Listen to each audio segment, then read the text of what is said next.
Well, hey. Whoopsies. Okay, we good now? Okay, hey guys at home. As you can see, some of us are here live at Rebuild Recovery. So welcome all of you at home. We're having some extra fun tonight. Let's go right over to the ladies. Can you put them up on the screen? Okay, there we go. So the ladies are here. As you can see, we have a new face to our team. Want to give a big welcome to Jen Palavanian. Palavanian. It's going to take me a few times. I haven't written in my notes. Palavanian. Jen Palavanian is new to our team, so you're going to be learning more about her in the coming weeks, but we are pretty darn excited to have her part of the team. So let me just move it over to them. Tell us what you got, ladies. Want me to go first? Yeah. Well, I just will remind everybody about Mom's group tomorrow that we call the MOB, Mothers of Battlefield. And that's at 11 tomorrow on Zoom. If you want to join us and grab your coffee, it's 11 a.m. Just ask Angie for the link. Yes, join us, 11 a.m. Oh, and then one more thing. So tomorrow is the last day to sign up for early Run for Recovery signups. So if you did Run for Recovery this last year, we sent everybody an email and with a link, and you can go on that link and get 2022 prices to sign up. So you can sign up for $35. Next year, it's going to have to go up. So tomorrow night, like at midnight, it's the deadline. Yes. Sign up early. Sign up. I just have a couple things. One is we've decided on a date for the monthly partner barbecue, and it's August 21st. More info is going to come on that, but I want you to know that if you're not a monthly partner, you're not invited. So become a monthly partner, and if you don't know how, you can always contact me or Becky or Angie. We'll let you know how to do it, or else you can just go on to our website and click on donate now, and I'll tell you how to do that monthly donation. And also group coaching. Our next group coaching is June 22nd. And that's where we come here, and there's like 12 of us, 15 of us. And it's kind of a one-on-one time to be able to talk to Art. And also it's great to get to know a lot of the other families that are either in the same boat as you are or have been there. It's just a really fun night. It's one of our favorite nights, I think. That's my favorite night. Yeah. For sure. Yeah, so there you go, June 22nd and August 21st for the monthly partner barbecue. Yes, and trust us, you want an invite to the monthly partner barbecue. We haven't been able to have it for a couple of years because of COVID, but that's one of our favorite events of the year. So we have a lot of cool events during the year. A monthly partner barbecue is one of the best ones. So stay tuned, more details to come. We have a lot of dates that we're working out with the team right now for the rest of the year. We have a lot of events coming up. So there will be some kind of bullet coming out with it all detailed. But just make sure you have that October 22nd for the auction marked on your calendar. Make sure you have August 21st for the monthly partner barbecue. The week of July 25th is when we're going to officially launch the auction and all the details. But just make sure it's marked on your calendar so you're not out of town at that time because you want to be there. So stay tuned for all the details. We will get it out to you. So with that, we don't have our comedy tonight. So we're just going to move right over to arts.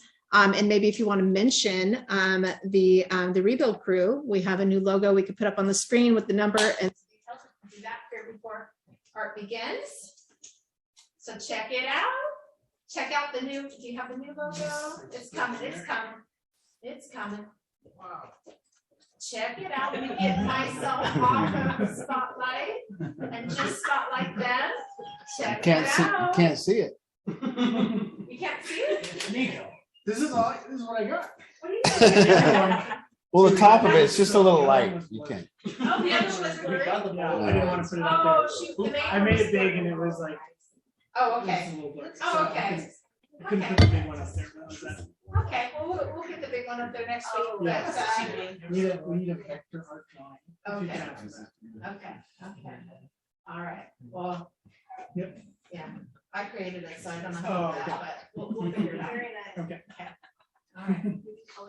I think what kind of the gist is there's been a lot of ways that we've helped people as a program, but Ryan and Cam and Travis, you know, they went out last year and been working at other jobs and worked for people. And,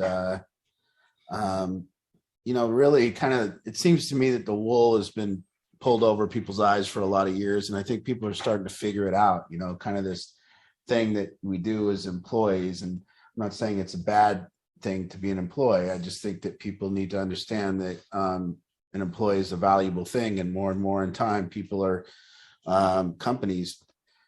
Some believe that employees are valuable, but some don't seem to believe that anymore. And you know, to see Travis and Cam and Ryan kind of leave their jobs and come and do something for themselves, well, you start getting figured out that what a man is doing when he's an entrepreneur is he's getting people to work for him, and then he charges the customer, and then he takes that person's work and he makes money off another person working. And you know, that kind of, we've kind of unearthed that idea and said, well, these guys could actually just go work and wouldn't need anyone to take their money, and it would be a better thing. So teaching these guys that they can go out and do that, and that they're valuable and they can go and just work for themselves, is the next way that we're trying to help people. So Travis, Ryan, and Cam are starting their own company, and I'm assisting them in that, and hopefully that'll take them a long way. And you know, to work for yourself, you got to be disciplined. You got to continue to work hard. You got to continue to be nice to the customer. And that's another one of my pet peeves, is that I don't feel like, I think people are taking customers for granted in this economy. Most businesses are just doing that. They're just taking customers for granted. And I know these guys won't do that.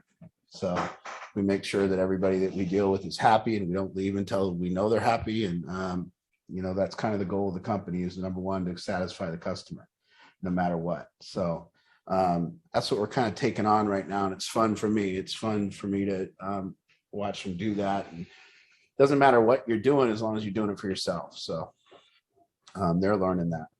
So anyways, yeah, call, they'll come over, and it's been a fun time too, to have these guys to go out and see all the battlefield families and have us go out there and help those families and get to know them again. It's kind of like all these updates when we go out there and learn about people. So it's fun. I'm having fun. So thank you for all the people who have hired us so far, and please continue to do so. We went and seen Top Gun Sunday. I don't know if anyone on here has seen it. If you have, maybe you can give your contribution to what you thought too. But you know, I've never experienced anything like this in a movie. I've never experienced the experience of this movie. To be May 21st, I looked it up, May 21st, 1986 was when the first Top Gun came out. I was 12 years old.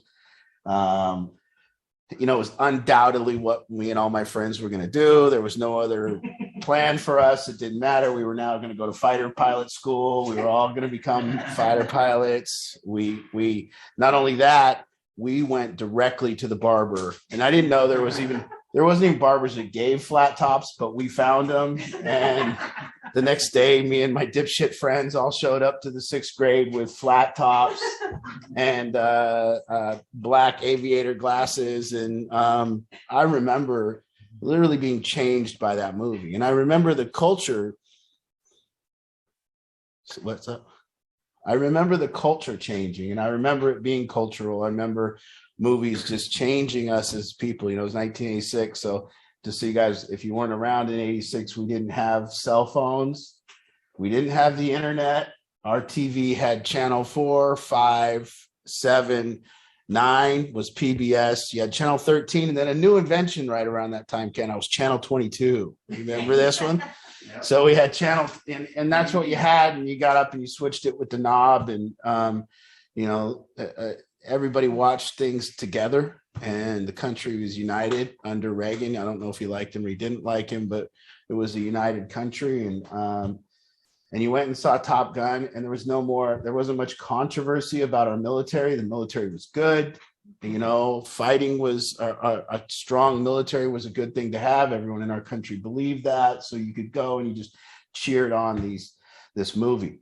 And it was the only movie that I ever went back and saw at the movie theater again the weekend later, the next weekend. And so it was big. And then remember all the things that, the Need for Speed and Maverick and Goose and all the things that came out of that movie. And this experience this weekend was really like, whoa. I know some of the kids that were in the movie with us said that they cried. But for me, I didn't stop crying for the whole movie. It wasn't about the movie either. It wasn't great acting or it wasn't anything like that. Tom Cruise is so, he's all right. I don't know, and the other actors were all right. But what it was this like, what happened in my life kind of nostalgia when you sit there and watch this movie. I don't know how they pulled it off. I literally don't even know how they pulled it off, but it evoked this feeling inside of you where your whole life was being experienced through this movie. I mean, you're remembering what it was like to be who you were when you were 12 years old, and now where you're at when you're 48, and to watch this movie and just have these bookends of the last 36 years of your life. And it wasn't like there was a scene where I cried. It was like, unless it was the fighter pilot scenes, which were just action scenes, but any of the dialogue scenes, any of the movie part was just sobbing throughout the movie. I just couldn't really quit. You just kept tearing up the whole time. And it was because you remembered everything. You weren't just thinking about that movie. You were thinking about the people you've lost. You were thinking about where your life was going to go and where it went. You were thinking about all the things that kind of happened throughout your life. And, I thought about my parents, and I thought about the people I watched this movie with, and I thought about my old friends, and I thought about my new friends. And it was just an incredible experience. And I saw a few other people talking the same way about the movie, and I just don't know how they did it, but they did it. And then there was people that weren't in the movie, like Kelly McGinnis wasn't in this one. And then you look up why she wasn't in it, and it's because she's old and overweight. She was a sex symbol in 1986. I mean, she was the hottest thing that ever walked the planet in 1986. We were all thirsting, and now she's just gotten too old to do the movie, which was fairly sad. And Meg Ryan was too old to do the movie, and Goose is still dead. And Tom Skerritt, who played Viper, that guy's not in the movie. He's not around. And Val Kilmer's in the movie, and he's dying. So they're playing, it's just an incredible experience. And I've never seen any movie do anything like that. And, what it went was from the time when I was 12 years old, there wasn't this, there was a different way. There was, you experienced life in a different way. There wasn't this idea that these things that you learn along the way about, being how hard life becomes to be truthful. And, when you're a kid, it's pretty easy. And I don't think any 12-year-old kid can imagine that one day you're going to struggle to tell the people you love the truth. That's going to start to become the most difficult part of your life, is that you're going to go back and you're going to get older. And what you're going to find out through that time from when I was 12 to when I was 30, 48 was that over the 36 years, I spent much of my life either doing drugs. And when I wasn't doing drugs, I was trying to live my life for other people. I was trying to live my life about what I thought people wanted me to look like, what I thought people, wanted for me, or what I thought would look cool for me if I got it done. If I did this, I'll look good. If I do this, I look good. If I stay with one woman for this many years, I got to stay with her because that's the right thing to do. And, a good person doesn't hurt anyone. And a good person, comes up with all these reasons to stay in relationships, or, whatever lie that you're currently living. And so you go throughout this whole thing, and, I never knew that my life eventually would end up at about 46 years old. And it would be this thing where now what my life is about telling the truth again. And, I think there is levels to telling the truth, and I encourage and I want, and I beg everyone to get on this path, because I think that it is a path. And the first, if you're sitting in this room, I want you to kind of locate yourself on what level you're on as a truth teller. And really look into your life. And just when I say, try to locate where you're on as a truth teller, I think you're going to lie to yourself. I think I'm going to tell you, I'm going to explain these levels. And after I explain the levels of where you're at as a truth teller, you're going to lie to yourself about where you're at as a truth teller. See, lying, the truth is not just something that is like we take it for granted that we're telling it or that we're living it. We're not. and people take for granted that it's easy to do. The other thing is, you know, I never understood that, you know, even last week, having to tell everybody that my mind is going through some stuff and it's getting hard. That's hard for me. You know, it's hard for me to tell the truth in that way. But the first level of telling the truth is just to simply say that, do I tell the facts? Have I told everyone the facts about my entire life? Have you reached a level where you're able to tell people the facts about everything that you've done in your life? Is there anyone that knows that? Have you told anyone that? Can you sit in this room and tell people the facts about what you've done in your life, what has happened, and can you do those accurately to your best of your ability? And that's the first level of being a truth teller. Can you do that even? Or are you still hiding when you use drugs? Are you still hiding the last time you used drugs? Are you lying about your clean date? Are you lying about cheating on your wife? Are you lying about cheating on your husband? Is there somebody that doesn't know something about you? What don't they know? Are they lying about what kind of, you know, sex you like, or what kind of, you know, fantasies you have? What are the lies that you're currently telling? And have you been able to tell anyone the truth, the whole truth? That's the first level. And this is a path. And I don't think you can get to the second level until you've discovered the first level and went through it. And the second level of telling the truth is, do you tell people your thoughts? Have you told people your thoughts about yourself? Have you told people your thoughts about them? So are you now on a level of truth that you're telling people your thoughts? You're telling people openly, telling you every committed relationship you're in, every relationship that you want to connect with people, you are able to sit and tell that person your thoughts, not tell somebody else your thoughts about somebody else, but to tell people your thoughts. Just simply be enough where you can learn, not mean.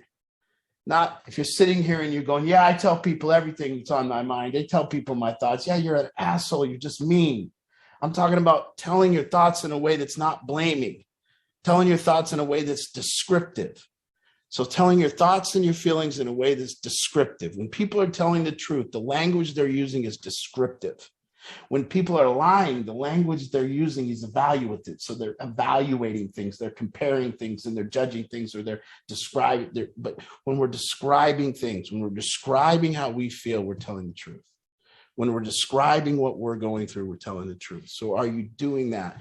So a lot of the thing, I wanted to come home Sunday after the movie, and I wanted to process the movie. That's how I felt. I felt, wow, man, I need to go home. I need to process what just happened here for me. But I didn't know if I could process it with you guys. I didn't know if I could process it with the people that I went to see the movie with, because I wonder if you'll tell me your thoughts. I wonder if you've even got clear enough on what you did yesterday. I wonder if you told the truth about where you went yesterday, about what you're up to, about whether your bed's made or not. I wonder if you'll tell the truth on that level, because if you can't, I can't process how you feel, because you can't even get there. You don't know how you feel. You have no clue how you feel because you're too busy wasting all your energy covering up your lies and your bullshit about what you're up to. So I didn't know if I could come home and get to, you know, and I'm not saying that to say that, oh, listen, I'm better than you. I'm saying that because I'm telling you that for the last at least 2 years of my life, maybe 3, I've been on this path and I've seen each level. Now, the third level is when we start getting honest about who we are, not even honest about who we are, but honest about who we're not. So the third level is when we start getting to know ourselves, when we start really, really being able to say that I'm a fraud, really understanding that most of my life, I'm trying to live up to the expectations of other people. Most of my life, I'm trying to look good for somebody else. Most of my life, the things I say are trying, you know, how much of your time are you spending calculating what you want to say? And if you're spending any, you know, people think it's good to do that. It's not good that we have to have this whole process of calculation so that we can appropriately word things. That's not a good thing. It means you're a liar. That's all it means. So it's also, we think it's not good to blurt things out, but it is. It's way preferable to be able to blurt things out and just say what you feel than it is to have to like form things in a way that you can say them so that you can look good. That's a fraudulent, right? Yeah, that's it. So again, now the third level is where we start seeing that maybe my motivation my entire life has not been true. That maybe when I go out to eat, when I go to dinner with my friends, maybe I don't tell them my thoughts and feelings. And maybe my life is kind of a manipulation to kind of look good, a manipulation to get by. And one of the books I'm reading is called Radical Honesty. Now, believe me, somebody told me that I was doing radical honesty way before I read this book. And I'm reading the book, and I think I could have wrote it because I've been doing this path for the last couple of years. And I read the book after, but the book is called Radical Honesty. And in the book, you know, what he talks about is whoa, God, I'm still having it. Still very difficult.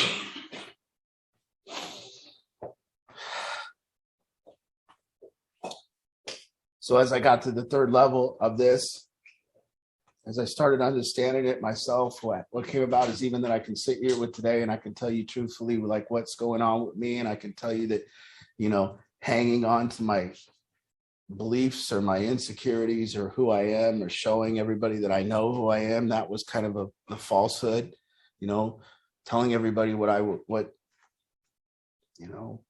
telling everybody that this is what I'm about when I don't know what I'm about, to be this age, to be 48 years old and have it all kind of collapse now and start to understand that whatever I thought was true about me, it's still elusive. The truth is so elusive, trying to find out who I am.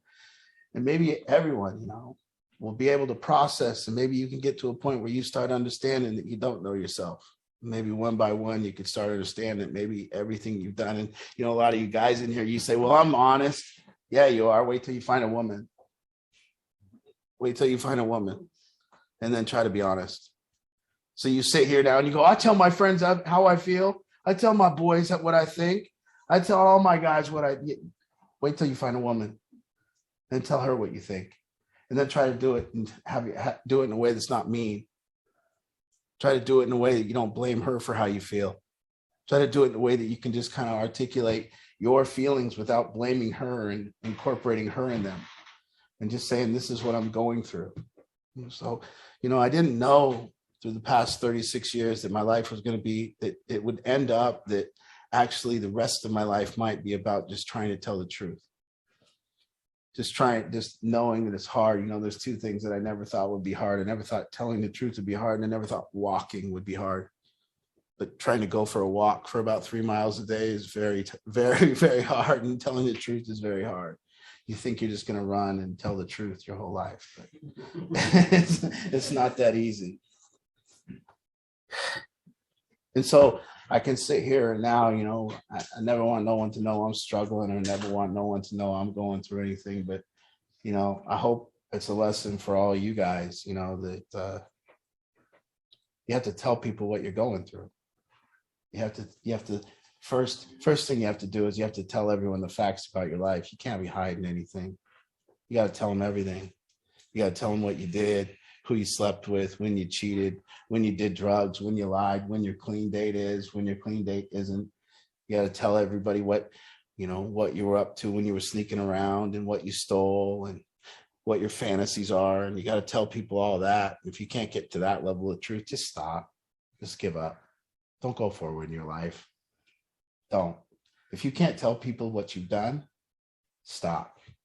Then secondly, if you can't get to the point where you can explain how you feel descriptively, where you can describe how you feel, it doesn't blame you. Just say, this is what I'm going through in my experience in here. This is what it's like to be in here. And I just want to tell you what that. And then if you can't tell people, hey, this is what I'm thinking about you, is it true? And you can't ask people that. You can't get to that level where you can share on that kind of level. Lastly, if you can't get to the level where I would argue that if you, as a human being, Bill Bland in the book, he says that it's called moralism. He says that when we're a kid, we get put in this thing called moralism. And what it means is that we've been told how to live and what's good.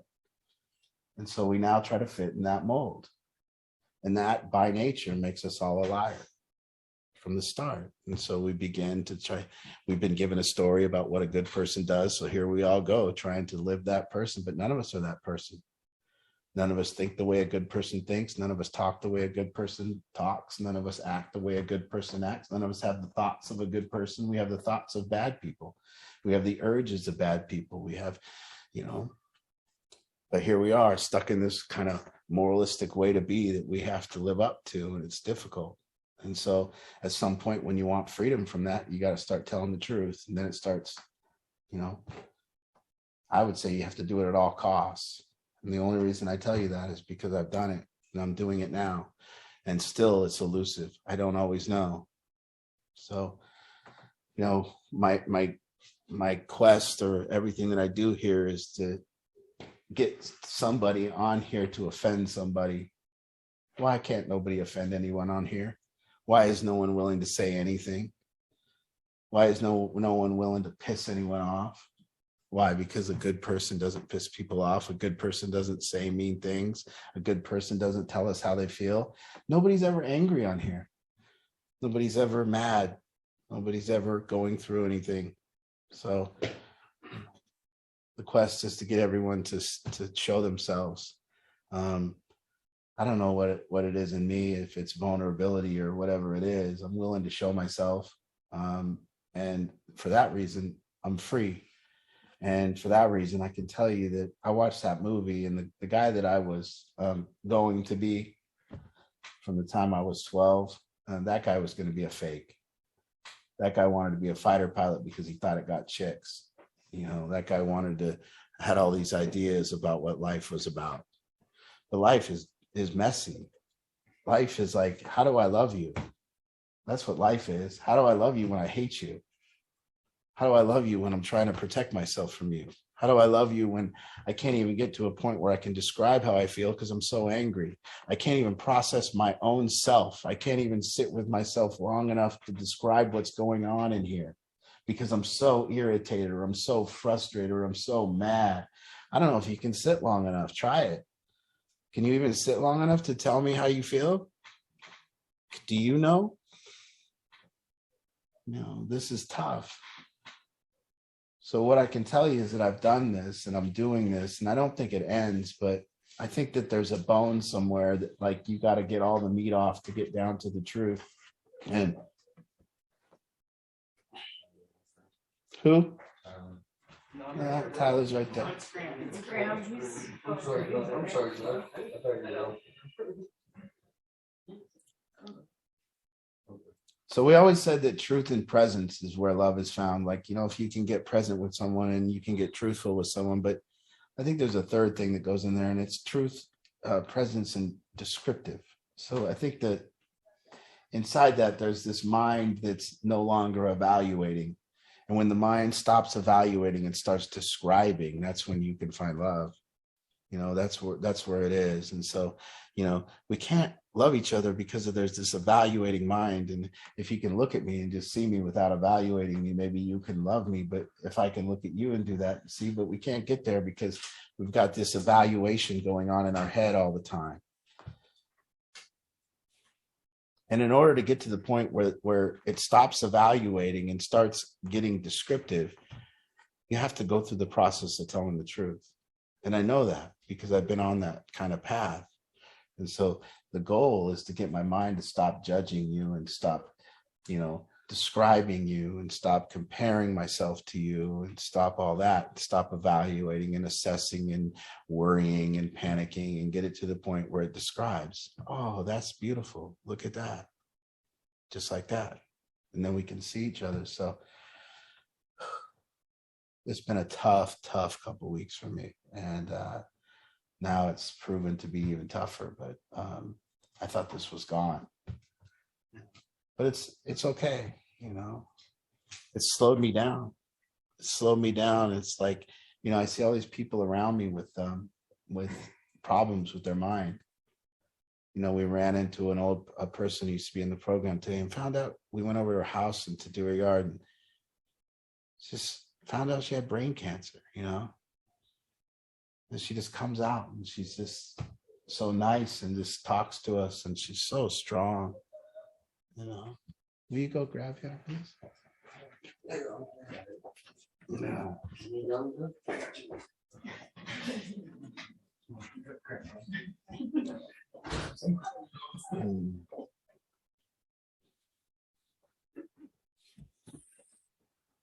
So, you know, please find yourself at one of these three levels. And, you know, I would encourage you that if you can find yourself and you get to a point where you go, you know, I don't even have anyone with that I've shared all the facts about my life with. I haven't told the truth in that level. Think how scary that is. What are you hiding from? Who are you hiding from? Why haven't you told anyone that stuff? And what kind of energy would it take to cover all that stuff up? And imagine that. And so if you haven't even got there, think about that. And then you may think you tell everyone your thoughts and feelings, but you don't. You're still lying to yourself, because you're going to get in a relationship and you're not going to be able to do it yet because you haven't practiced it yet. You're not going to be able to do it. You're going to get in a relationship and then you're going to start talking about your partner to somebody else, because you won't be able to share what you feel and what you think about your partner, because every time you do, you'll do it angrily, or you'll do it judgmentally, or you'll do it, you know, out of frustration. And that's not the right time to do it. And so you won't even be able to do it because you haven't practiced. So imagine what we've all learned to do. We've learned to not tell the truth. We've learned to be a normal person that doesn't tell the truth. And we've done it and learned to do this because we think that's what a good person does. A good person doesn't tell the truth. And so this is what it's been leading up to, is that a group of people could process together and actually tell the truth. And see, if it was true that we were all processing together and tell the truth, the crying that I experienced in the movie, it would continue to the process group. But you know, if I hear you talk and I don't cry, it's because you ain't telling the truth. If I hear you talk and I don't want to listen, it's because you ain't telling the truth. And if you seem to be talking on this planet and no one wants to hear you, and you say, I don't get heard, that's because you don't tell the truth, because nobody doesn't listen to the truth. Nobody doesn't watch the truth. And when people hear the truth, you know what they say? He told the truth. That's the truth. So even if you can get honest with yourself enough to ask yourself, are people listening to me? And if you come to the conclusion that you're not, it's because you're bullshit. It's because you're rambling bullshit. And people don't want to hear rambling bullshit. They want to hear the truth. I always hear people tell me all the time, no one ever listens to me. Yeah, because you're whiny, complaining, yelling at people, judgmental. You're never described. No, you never hear a poet say that. A poet gets listened to. People that describe beauty get listened to. People that say how they feel and it's truthful get listened to. In fact, it'll make you cry. So we can work on it, so we can get to a point where we can spend our time together telling the truth. I can say what I think about you. It's not going to hurt your feelings because you're going to see the truth in my eyes. I'm not going to have to tell you that I care about you before I say it. You're going to hear me say it, and you're going to know that I care about you because I'm going to be crying when I say it. You're going to see the tears when I say it. That's how you'll know I care. You see? So we have all these families on here and just think, I know you can go tell your truth to your buddy at the bar. I know you can tell your truth to your best friend. I know. That ain't shit. Tell your truth to the ones that you think are hurting you. Tell the truth to the people that you resent. Tell the truth to the people you're angry at. Tell the truth to each other, your family members. Tell it to your brother. It's tough. The name of the book is called Radical Honesty. I could have wrote it. No, I could have. I'm reading it and I'm going, this is everything I've been talking about for weeks and months. You know, the guy has it right, in my opinion. He's saying this is a substitute for any kind of therapeutic process. He says, you don't need to go to therapy. Tell the fucking truth. Stop going to therapy and tell the fucking truth. You know what the therapist is trying to get you to do? He's trying to get you to tell the fucking truth. He's trying to get you to stop lying to yourself. But what you do is pay thousands of dollars to go fucking lie. So stop. Don't go there. Tell the truth. Now you say, well, I tell the truth and it hurts people's feelings. That ain't the truth. That's some bullshit blaming shit. You ain't telling the truth about nothing. You're just blaming somebody for how you feel. That ain't the truth. If I come in and I go, every time, oh, you always do this and you always do that and you make me feel, that's just blame. That ain't the truth. The truth is, whenever you do that, I guess I'm really scared. I'm so insecure when you do that. And I'm so afraid that I'm going to lose you that when you do that, I get angry because I'm so insecure because I think maybe you'll leave me. See, that's the truth. I'm scared.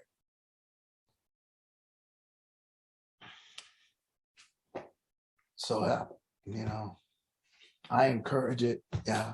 I feel like there's been times like being in groups here that I've witnessed someone getting truthful, right? And like you can like feel it getting to the core of it, right? Like there's this sensation, and then someone will like hijack it, almost like it's uncomfortable to them to be sitting in this experience of like something. Yeah. He says that in the book.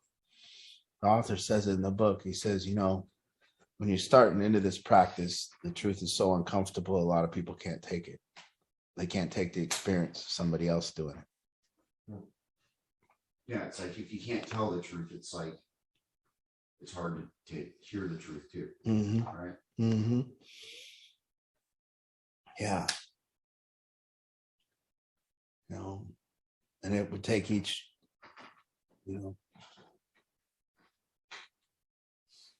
just this idea that we have to get honest with ourselves. Isn't that a crazy idea?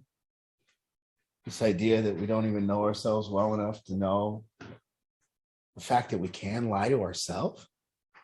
We can. See, if you're sitting in this room and I know how I've lied to myself over the years. I know how I wake up at 8 a.m. and say I'm going to eat good today. And in the back of my mind, I know I'm not. I know why I do it. I know all that stuff. I know all the ways that I lie to myself. Not all of them. There are probably some that are still elusive. And that's the journey still. Figuring out more ways that I lie to myself. But if you're sitting here and you're thinking, I don't lie to myself, wow, you don't even know that you don't know it. That's worse than not knowing it.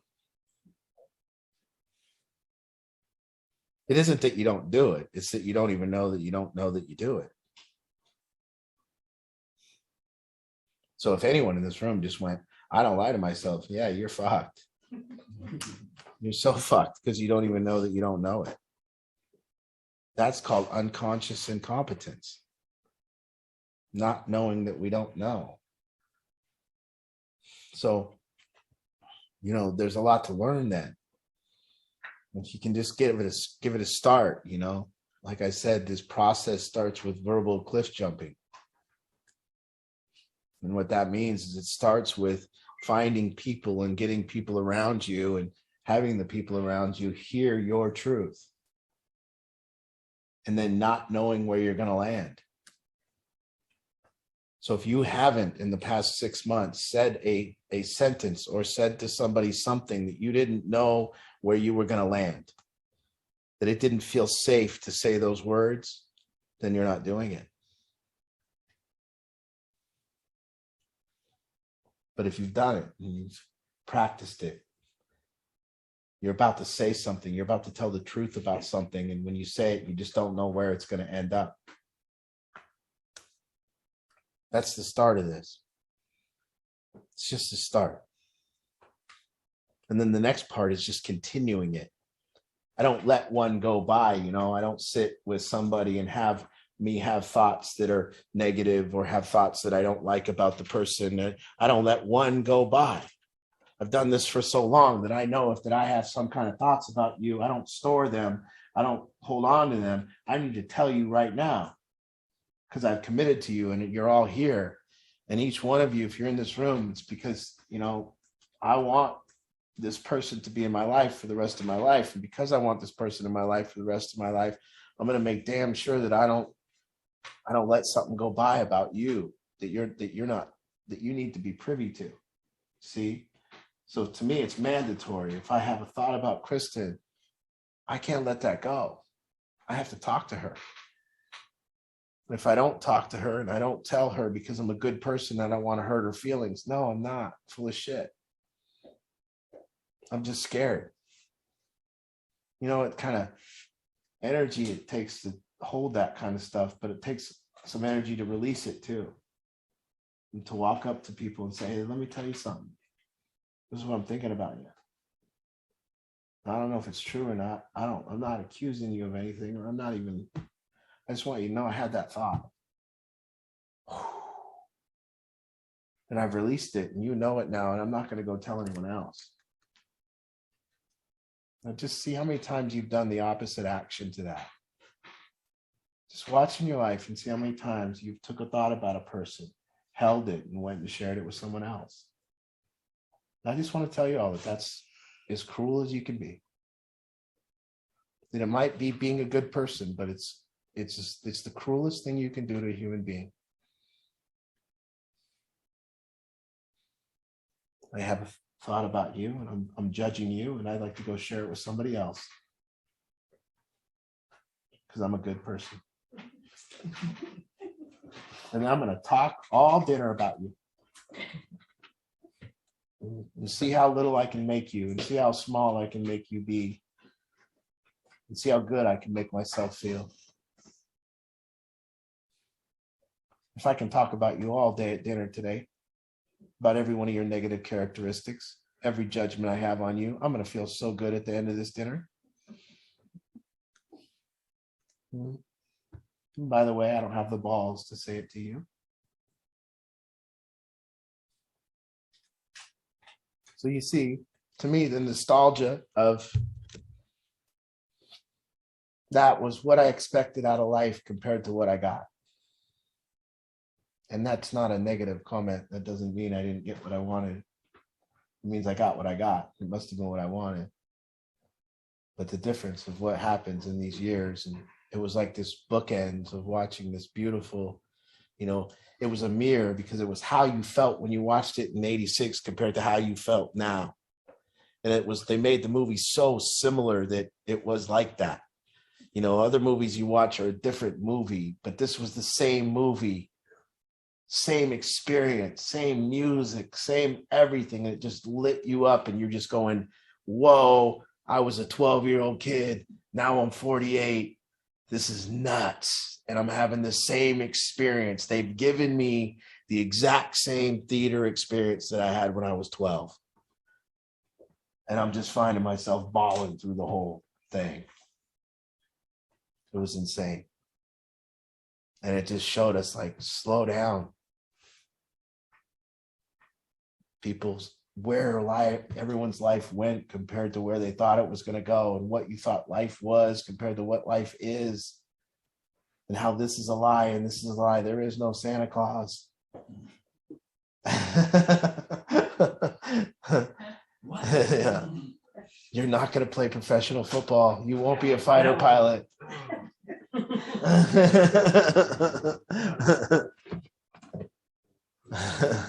I don't have abs.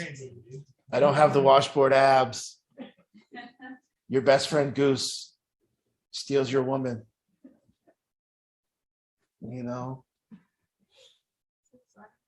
Huh? Goose's son was in the movie, and that was another. No spoilers. Yeah. Sorry. And it made me come back to the we're on this day-to-day grind, but what it did was it kind of stepped you back to the totality of it. We're on this day-to-day grind where we can't see the forest through the trees. We can't see what we're up to. We can't see what our life amounts to. We can't see the purpose of it. We can't see any of it. But what this did was it just pulled you back, and it made you've seen the totality of your life. You didn't see the day-to-day anymore. Incredible. It was an incredible experience. I encourage anyone, go with your family, go with a group. It was great. Okay. I think I have the effects of COVID. I don't know. I think that's what it is. Maybe my brain will, maybe they'll come out with a pill. Maybe I can get addicted to some pill that clears up my brain. By the way, I'm not like Joe Biden. It's not happening it's not happening day to day. I didn't notice it for the last 6 days, but it is a little. No, to let them know that you got, so last week after Solution Group, we went to the ER to get them all checked out. I went to the That's why ER. we canceled group coaching last week. I was very concerned. I got an MRI and I got a CAT scan. And yeah, and they didn't find anything. Yeah. They rolled down a stroke. A lot of people thought that. But this kind of speaking is it's the arrangement of it. And I've always looked at my mind and thought, wow, I'm able to arrange things really well. And it's tactical the way you have to arrange an hour talk without a piece of paper or anything. And this is like, kind of gymnastics for my mind. And it's like I'm getting to the point where I can't do the triple backflips anymore or something. So I can still like drive my car.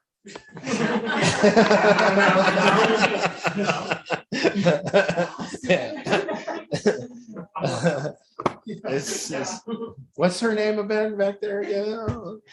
Shelby? Hi, Shelby. Your hair so No, we found you wandering around Auburn. but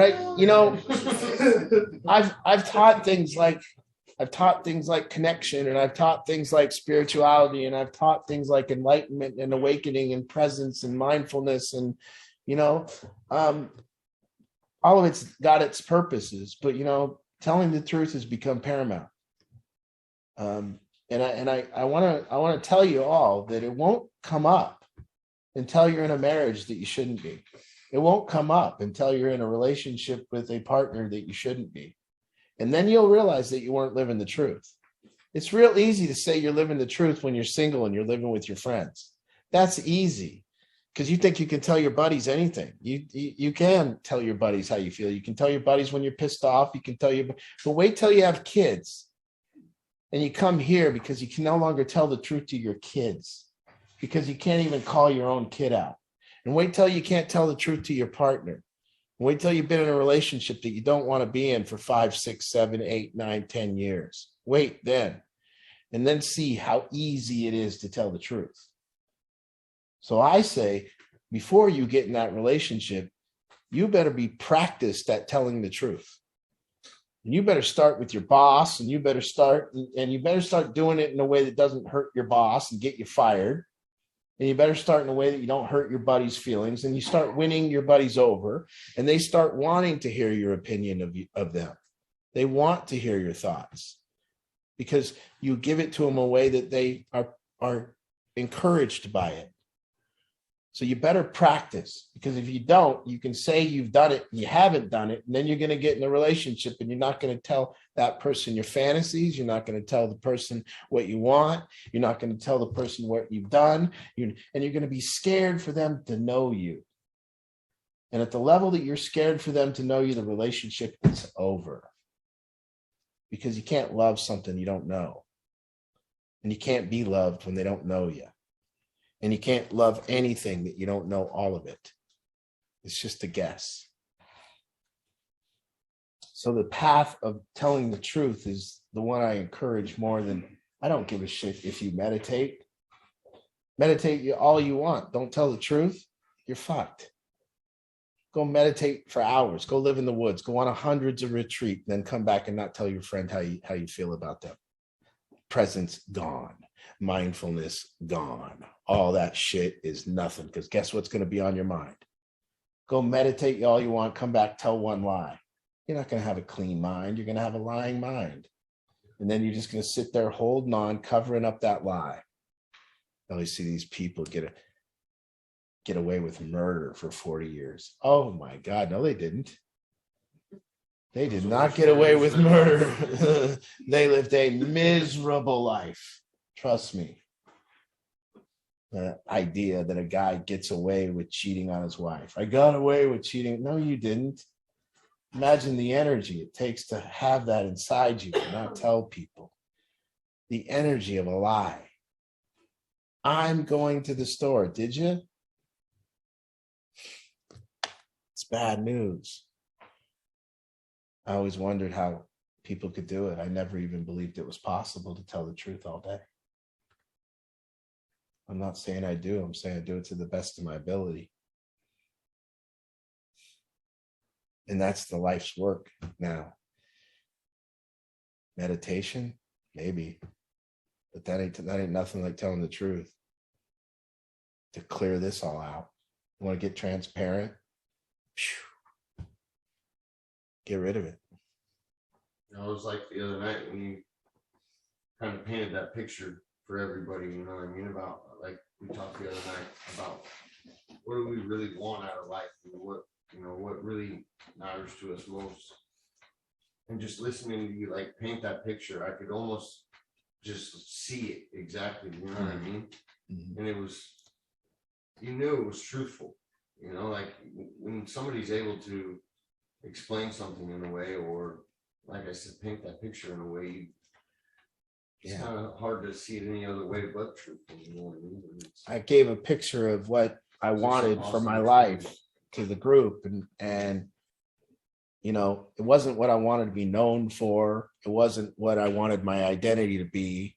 I gave a descriptive picture of how I wanted to spend the rest of my life, where I wanted to sit, how I wanted to sit, who I wanted to sit with, what kind of house I want, not what kind of house I want so you think I have a big house.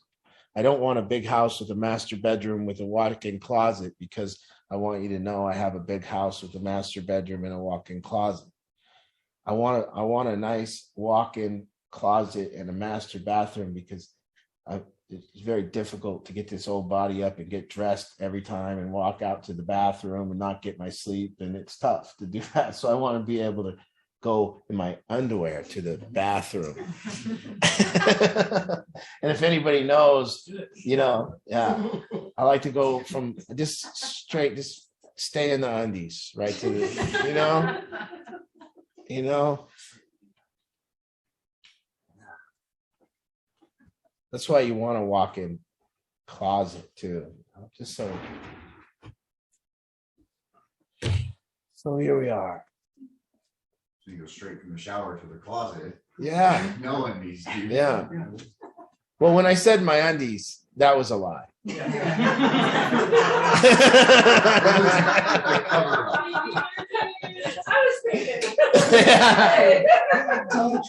Yes. You see? You see? You see? Well, look it. Watch how deep that is. Now, why did I say in my undies when I? Yeah. Well, because the reality is I don't want everyone to picture me naked right now. You know, if I would have said I want to walk naked from my bedroom to the shower, I'd have all these Battlefield moms picturing me naked. I can't. Picturing you in a robe. Yes. That's what I have to do now.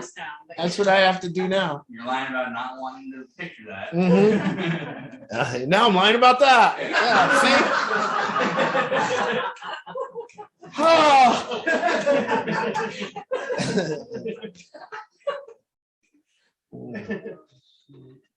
Listen, we lie. Moralism. Somebody told us what a good person does.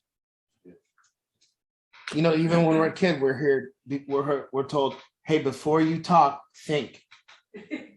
We're told that. Yeah, think before you speak, because you might hurt somebody's feelings. Just think what that's turned into. That's turned into think and don't speak. You know, that's what that's turned into. And it gets to the point where I would say that every single family that's come to me has gotten to the point somewhere on the scale of I can't talk to my old family members and tell them the truth.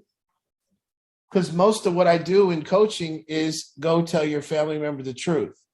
Now, there's a caveat to that. It's go tell your family the truth, but try not to hurt, try not to be mean. Try not to be accusatory. Can you find a truth that's not mean or accusatory? And it's not that people want to go be mean and accusatory when they think they're telling the truth. They just can't find a truth that's not. Because why? Why can't somebody find a truth that's not mean or accusatory? Because they don't want to take responsibility for the situation. So you're not even honest enough to even say your part. And then you say, well, Art, what do I do? Because what I want to do is I really don't want to tell the truth about me or my family. I want to tell that person why they're fucking everything up and how it's none of my fault. And I want them to figure out that it's all them and it's not me. Oh, are you having trouble telling the truth to your family member when you tell them what you've done wrong? Do they get mad at that? No, they don't, because you think truth is, my truth is what they've done wrong to me. That's my truth. No. Can you describe how you feel? My father told me for years what I've done wrong to him. He told me the truth. It didn't hit. It didn't make me stop using drugs because it was his nonsense. I didn't even care. So Dad told me why I'm fucking up his life. He told me why I'm fucking up my own life. And he told me, and he told me, and he told me. But the last time he told me, he described to me what I was doing for him. He described to me the way he felt. And when he described to me the way he felt, because the way he said it, he was crying. And I'd never seen my father cry. And he said, I can't anymore. He said, I can't take it another minute. And the tears are coming down. And he said, I'm done. I don't have any energy to fight. You have to stop using drugs or we're done. And that ended my addiction. You know what ended my addiction? Him telling the truth, not blaming me.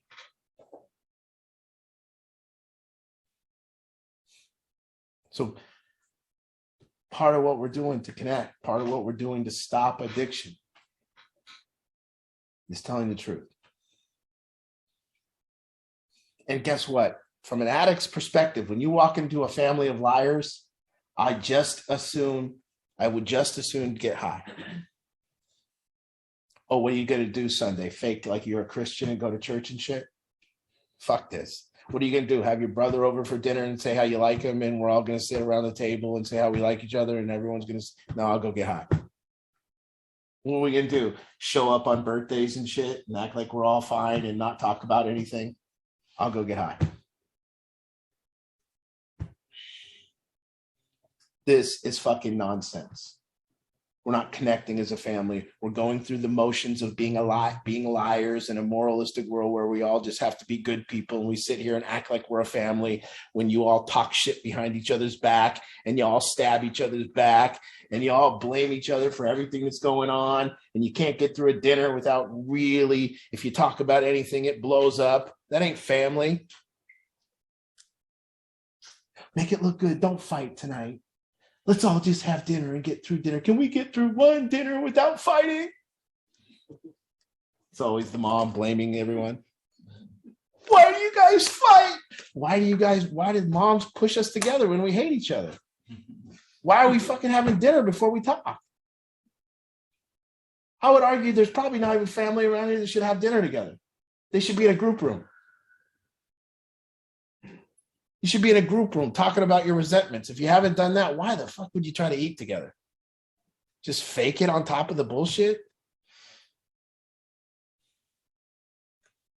Listen, if there's somebody in your life right now that you have a resentment to, what are you doing? There's one person in your life that you resent and you're not looking to forgive them and not looking to get over it, not looking to mend. What are you doing here tonight? Go to them, talk to them. It shouldn't sit with you. Stay until you can't talk no more. Don't stop. Tell the truth. Don't blame. Don't accuse. Describe how you feel.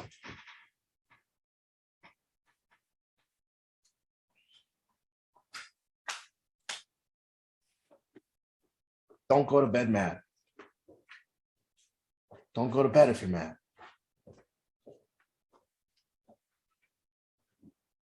Tom, that was 14. That was 36 years ago, man. It felt like it was yesterday. Nostalgia? Shit. We got a microwave life going. It's crazy he was still riding the same bike and everything. Yeah. See, what it means to eat the menu. What it means to eat the menu is you go to the restaurant and you sit down and you look at the menu and there's a picture of a cheeseburger. Now you're not going to experience the cheeseburger. You don't know.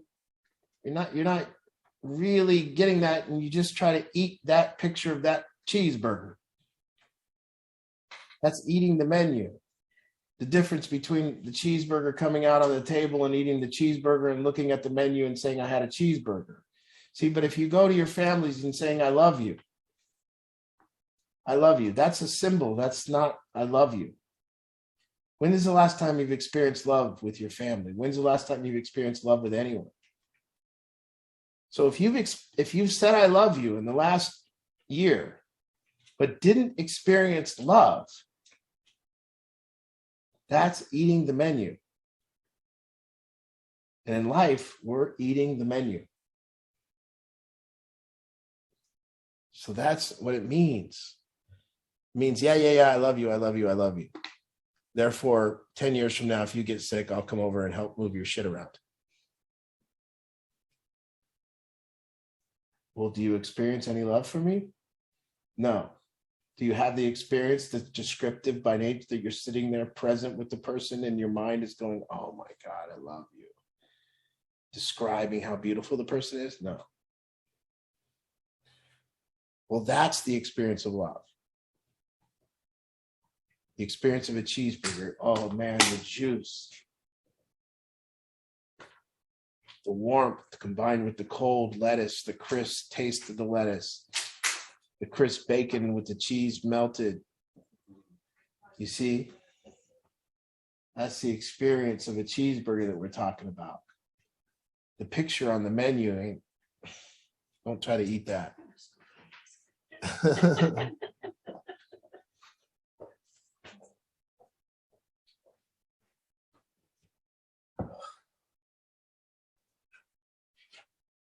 And I don't know how you get there because I'm not always there.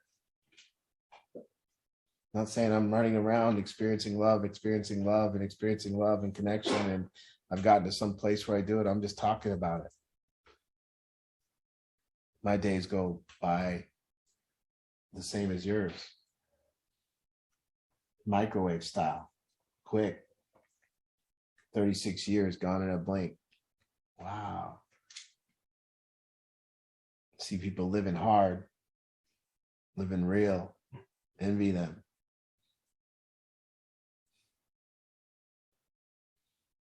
In the movies, they show a better connection than we have in real life. You know what I mean? Yeah. You're watching the movie and you're like, man, we don't really have that. You know? I don't remember the last time I've stared into my buddy's eyes, high-fived, and then held him deeply in a hug. Yeah. Yes. Whoa. Yes. Yeah.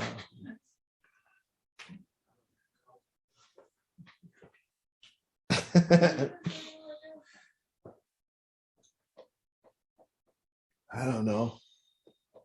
Hope I can make you think. So again, 3 levels. Start with telling the facts. Honey, I cheated on you. This is who I slept with. We did it 3 times. It was great. No. Now listen. There's a reason I said it was great. Because if you think you're telling the truth, but you don't let your wife on to the experience and tell him how it was, and you try to say it wasn't any good. You imagine a guy who wants to tell the truth about how he cheated on his wife, but then his wife goes, was it any good? He goes, no, it was terrible. See, he's not even on the right path. He's still a liar. If you're telling the truth, huh? I was thinking about you. Yeah, I was thinking about you the whole time.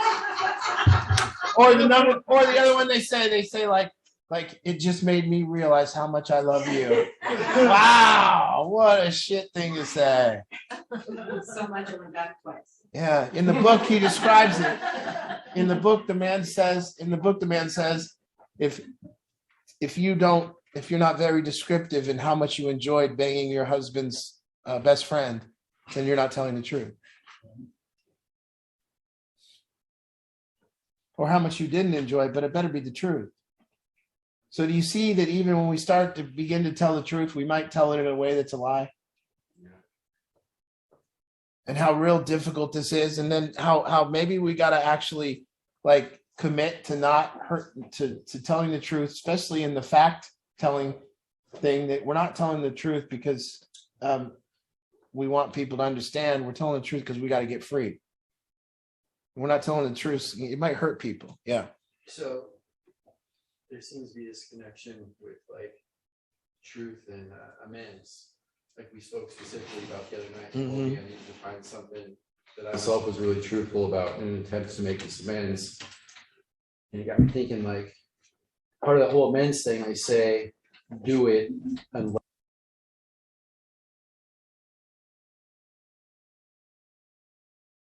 Is there ever a situation where that really exists, or is that kind of just bullshit? I think it is. What you think? What is?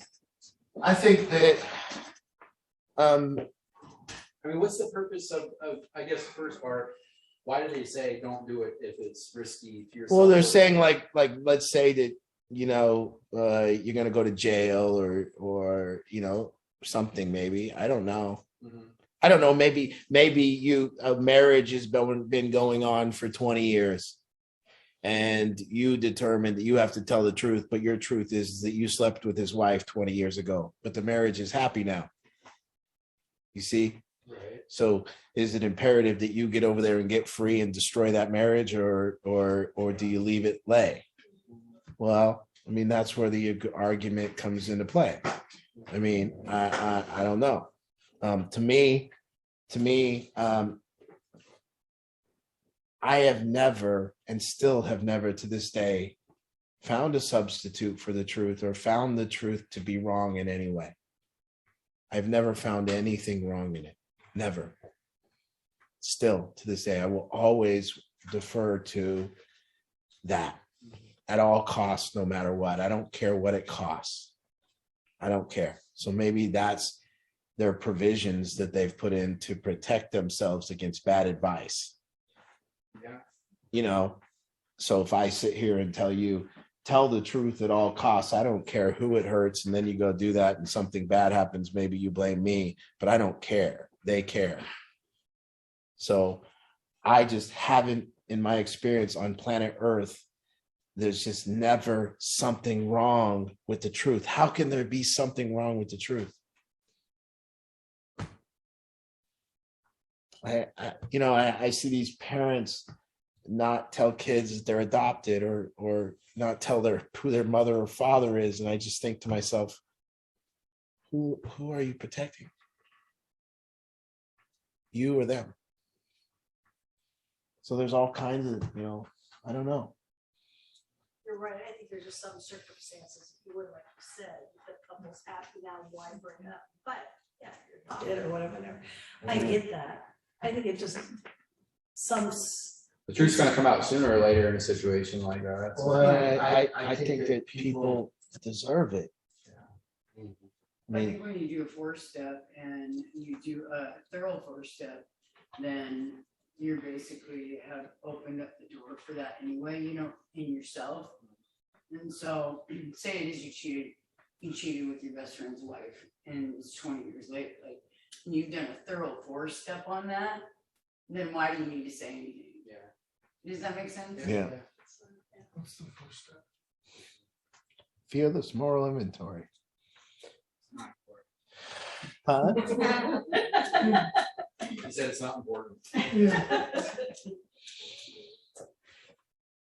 Yeah, I don't know. I never really, to me, it was a moving forward too. It was this minute by minute truth that I had to live. Hey, that bothered me. what you just said. You know, that important, and that, you know, kind of stop time when something's bothering you kind of way.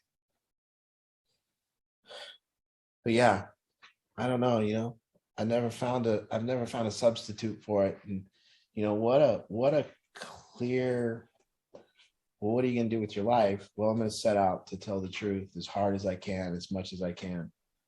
Well, who could deem anything wrong with that? You know, and I've set out for that. And then, you know, people always tell me, they say, Art, you have a real knack at telling people the truth and not hurting their feelings. Well, that's practiced. That's practice. And maybe I still do hurt people's feelings, but it ain't for them. It's for me. It's just the only way I can live free. Angela, you have a question? I do. I fully agree with everything you're saying, and I feel like me and my son have repaired our relationship due to the fact that we have been talking to one. Here we go. Just breaking up, Angela. Another.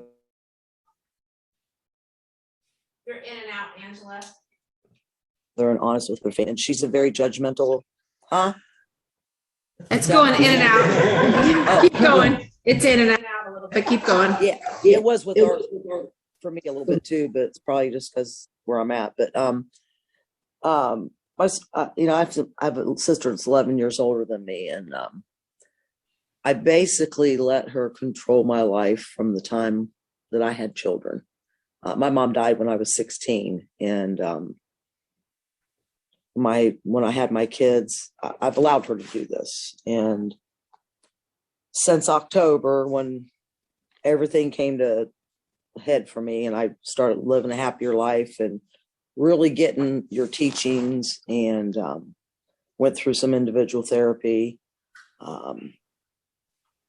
I've had some issues with my sister. Like, I've gone on vacation with her twice. When I went to Oak Island last year and did that walk for recovery, she was with me, but she spent most of the time in our room. And every time we went out to dinner, she complained about something, and it just was like, it was the worst freaking vacation I ever had. And I love my sister dearly, and I want to have this conversation with her about some of the things she does that irritates me, but I know it's going to turn into an argument. You know, it's part of this. I see this with a lot of people, and you're talking about the kind of precedent that you set as a human. And when you set this kind of precedent with people, that you're able to not tell them the truth, not confront them, not battle the relationship, not work on the relationship, and you do that for 11 years, you've made your bed and now you're lying in it. And, you know, a lot of the work that needs to start happening when you do this, you know, is working forward with every relationship that you have, and seeing that going back to some of these relationships that you've screwed up. So, I mean, there's couples that I know that have been together for 5-10 years. What I'm talking about won't work, because once you start becoming a truth teller, you're going to appall the person so deeply. You're going to run them off. They're not. In fact, you're going to now be the bad guy because you're telling the truth, and they're not going to. And so it switches from, you know, a lot of times when you go on this path, what will happen is your relationships will end, and they'll end not because you're telling the truth. They'll end because you were lying. Mm-hmm. And so you were lying so long that you start telling the truth and the relationship ends. And that's how solidified in sludge and bullshit that relationship was and is. And can you recover from a solid bullshit relationship? One that you faked with each other for so long and set a precedent that you smile at the bullshit you each other are. And you don't even really at this point like each other, let alone love. And so, you know, part of this is like, two-handed work. So I stay current with all my relationships that I can work on. I stay current. And I take this hand and I kind of work backwards trying to fix up some of them, but I don't rush. I don't abruptly, I kind of delve back in and kind of show the person that I'm willing to work on it, but gonna take time. And so it's kind of like two hands. That's how you do it. But really, there's marriages that don't recover. And the reason the marriage is not the lies that each other told, it's the truths that they've hidden. Marriages don't break up because of lies. They break up because of all the truths that you finally said. And you say these finally truths, and they go, that's what you were all these years, So. Okay, thank you. My it's more with and I have brought it up to her a couple times. That was like the second vacation, but I have brought it up to her because, living 200 miles away from my family, I've always been the one. I've been in West Virginia for 36 years. I came here when I was 22. But I've always ran home to my siblings' aid, which is fine because it's something that I wanted to do. But one time she just pissed me off so bad that I finally just told her. I said, why are you jumping in my shit? Because I came up here to take care of you with your broken arm. And I know you're just so frustrated that I'm your person you want to take it out on, but give me a break here. And at one point, my sister and my oldest sister and brother are twins, and my brother has died. 2017, he died. But he was put in a nursing home by his wife and kids, and my sister was in a different hospital with needing 10 inches of her colon removed, and I was going back and forth, which, like I said, I wouldn't have it any other way. I love my siblings. I've turned into my mother. My mother was the same way. She was the youngest of 5 kids, and she was there for her family members. And that's what I am. And I don't mind it at all. But then when someone criticizes you for everything you do, it's just, so I did come to blows with her a few times. Now I want to have this conversation like you're telling me to, without it turning into an argument. So good luck. I'll take your advice. Thank you. Thank you. Good luck.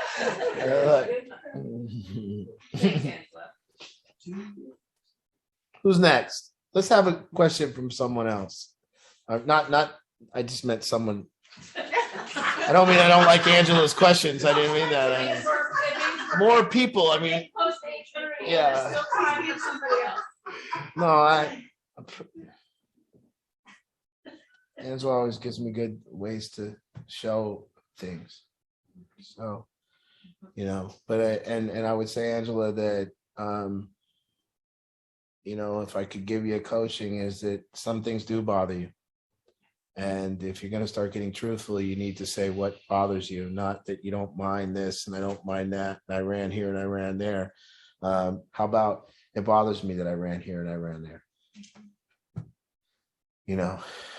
And it's tough work to run here and run there and go back and forth. And if I do the work, you got to make sure that what you're saying, that you know yourself and you absolutely know what it is that's going on with you, so that you can be truthful in a way that's not blaming. Who's next? One more. Give me a good one. Somebody bring me a good one. It is cliff jumping. Calling somebody that you're in a righteous argument with, trying to prove to be right, calling them, setting up meetings with people, being bigger, forgiving. That's one thing that was going on during that movie too. I felt so much forgiveness. I was watching that Top Gun movie and I was feeling all this forgiveness for people that I felt have wronged me or whatever. And I was like, oh, why am I mad at that person? There's this thing that compassion is like a pill you can take more of. I would like to be more compassionate person. People always say that. Here's the way to cultivate compassion. Bullshit. Life will tell you when to be compassionate. It'll hit you right in the fucking face. It will. It will. You're not being compassionate. Life will show you to be.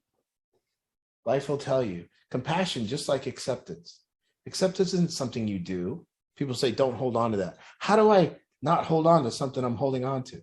Let go of that. How do I let go of something when I can't let go of something? You know, acceptance isn't an action. It's a location. I'm either in it or I'm not. I'm either in acceptance or I'm not. And when I'm not in acceptance, it's hard for me to get back to it. If I don't accept something, I'm not in the location of acceptance with you. Well, then I have to go talk to you and I have to work to get back to the location of acceptance. And compassion is also a location. It's a place we work from. It's given to us by life sometimes. Lindsay described it last week. She said, you know, life gave me compassion. It put me in that location. It said, you think you're hot shit? You think other people are wrong and you're right? Well, let me show you how wrong you are. And now after life shows us how wrong we are, we start not pointing out other people's wrongness so much. We just start realizing that, oh shit, although he's wrong, I'm wrong a lot too, just in different ways. And that movie gave me, like, put me in that location. And this mind thing that I got going, it's put me in that location of compassion. It's looking at people that got other mind problems and a little bit of fog in there and said, God, why don't I be nicer? They're having difficulty. Now, I don't always know if compassion is good or if it's helpful or useful, but it's a real kind of soft, beautiful place to live in. I don't know if it helps other people improve when you live there, but it makes you feel good. You know, like if a teacher has a lot of compassion, the students don't turn in their homework, and she's like, oh, I didn't used to turn in mine either, you know. I don't think that helps, you know. And so, but it feels good, you know. And so when I'm in that compassionate location, it feels good. I just don't know if it helps anybody, you know. I don't know if it helps other people improve when, you know, oh, he used drugs again. I used to use drugs.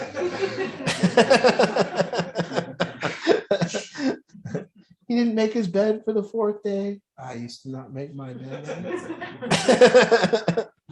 It doesn't do much for my position of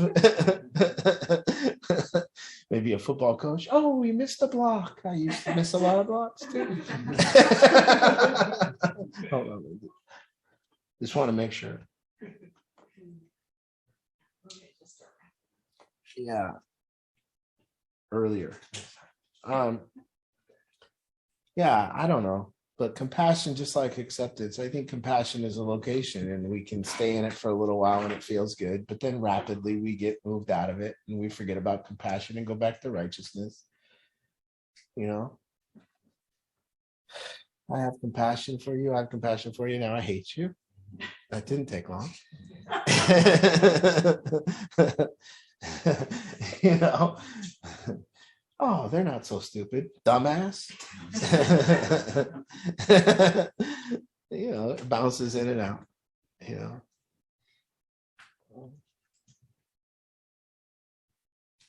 Maybe. So maybe you go on the path.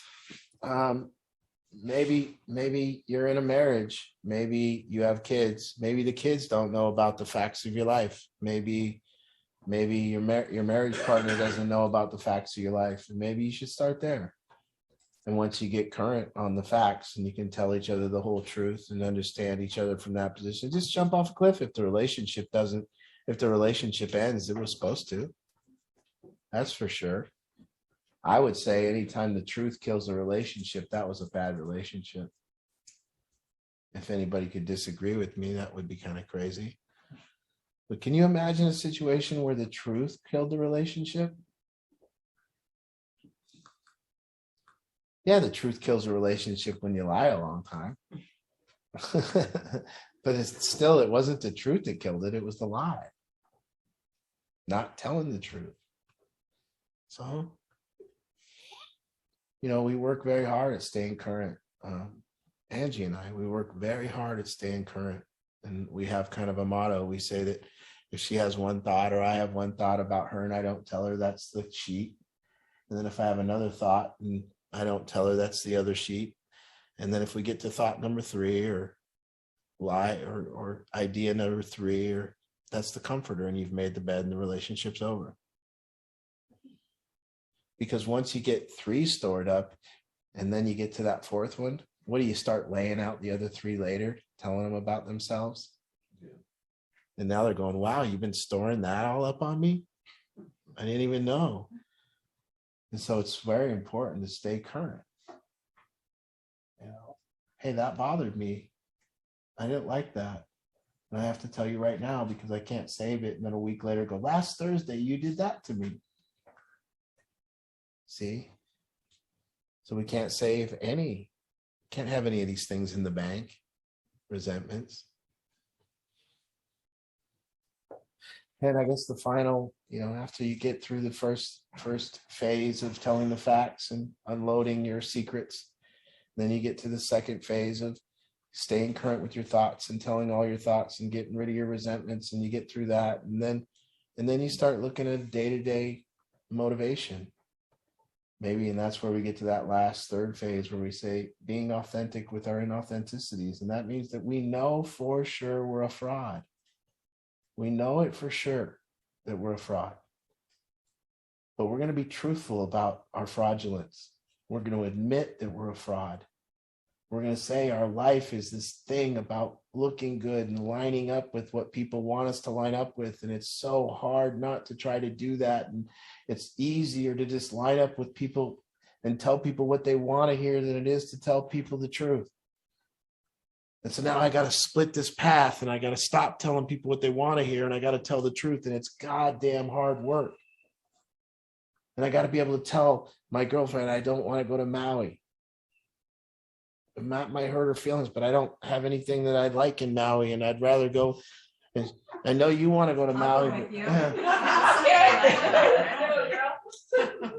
They don't even have a sports book at Maui. They don't got a poker game. They don't got nothing over there. You know, and I don't drink. And it seems like if people were going to go to Maui, they would do a lot of drinking at the bar. I don't do that. So what would I do in Maui? I get real bored real quick. I just run off the beach. You know? So I was thinking we'd go to the Bahamas or Aruba, or let's go somewhere that's got some nightlife and a casino and let's party. So, I have to tell you that. Otherwise, I'd go to Maui and resent you. I would be sitting in Maui going, I hate it. So I tell the truth and it leads to my freedom. And soon, guys, I'll be in Aruba playing poker. June of 2023. Yeah. And that's just as good as Maui, but it's Aruba and we're playing poker. So best of both worlds because I tell the truth. So I'm surprised they don't have, like, they got New York. I'm really surprised they don't have like a Maui casino with like a fake ass beach in it. Yeah, nobody gambles there in Hawaii. They don't like it. Yeah. Well, every time I think of Maui, I think of like in Vegas. like the most. But here's the most exciting thing that I think of when I think of Maui. I think about one of those Volkswagen things. You know what they look like? You know, the convertible Volkswagen thing. And I picture myself riding in the Volkswagen thing with some Hawaiian driver driving us up this green grass field, and we're going to go look at the volcano. That sounds like the Aruba Kanuku. Yeah. And that's the most. You're describing that. And here's the word. Here's a word I do not want to hear on any of my vacation. If this word comes into play, no, on my vacation, if there's a word that comes into play that will ruin my vacation, it's the word itinerary. If it's on the itinerary, I've never seen play poker on the itinerary. I've never seen lay on the beach on the itinerary. It's all bullshit. It's like, look at the museum, go to the volcano, you know, go to the gift shop. That's all on the itinerary. I don't want to do none of that. Yeah. So, yeah, to get to this 3rd level and stay on it and then ride that path. And, you know, that's the who am I level. And that's, guess what? I'm not who I say I am. And I'm always trying to be something I'm not. And I'm trying to cover up what I am. And I don't even really know myself to tell you what I am. And I don't know what motivates me always. And sometimes I'm fake and sometimes I'm not. And it's unclear. And I don't even know what the truth is. And I'm unsure about my beliefs. I don't have any, beliefs are like holding on to these things that I got these beliefs I got to hold on to because it makes me have some kind of security blanket, my beliefs. What if you didn't have any beliefs? Are you still secure or are you scared? And so you get to a point where you go throw all those beliefs away. Throw them all away. It's scarier than shit. What do you believe in? Nothing. Well, how scary is that? So you get to a point of being on that path. And I think I'm on it and want to continue on it. And I don't really have a security blanket of beliefs. And I don't know who I am and I don't know what I'm up to. But you can call me out on it and tell me, and I might be humble enough to listen and I might not. So I think an utmost important of following this path, and then maybe we can all sit and continue to process it and share, and then maybe we can make each other cry. That's what I like out of a group, is to be able to make people cry and cry together and experience it. I also recommend, please go and see Top Gun too. Oh, it's great. So all right. Well, we're taking next week off, and wish me luck at the World Series of Poker. Thank you. Good luck.